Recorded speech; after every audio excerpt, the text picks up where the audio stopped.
Welcome back to my channel TechGetter Official. In today's video, we will see how you can install Google Play Games Beta on your Windows PC. This feature allows you to play Android games directly on your computer using your keyboard and mouse, without needing an emulator. So let's get started. First of all, open any browser of your choice on your PC. Now go to the official website.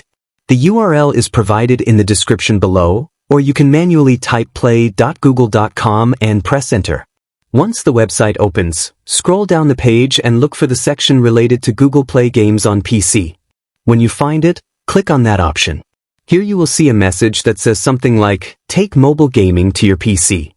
Explore and play mobile games on PC with Google Play Games." Before downloading, let's quickly check the minimum requirements. Your operating system should be Windows 10 or Windows 11. You need a solid-state drive, SSD, with at least 10 GB of free storage space.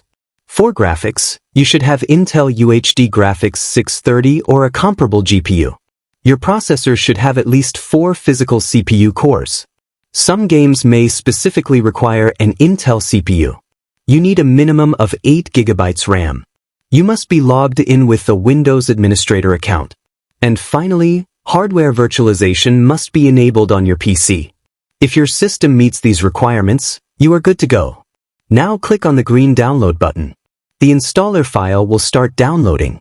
Once the download is complete, open the installer file. Double-click on it to start the installation process. It may take a few seconds to load, so please wait. After that, click on the install button. Now the installation will begin, and this may take some time depending on your system speed.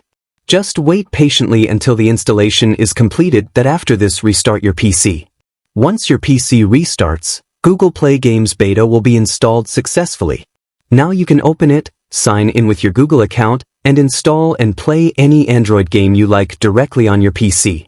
That's it. Your setup is complete. Thanks for watching. If this tutorial was helpful, make sure to like, comment, and subscribe to TechGetter Official.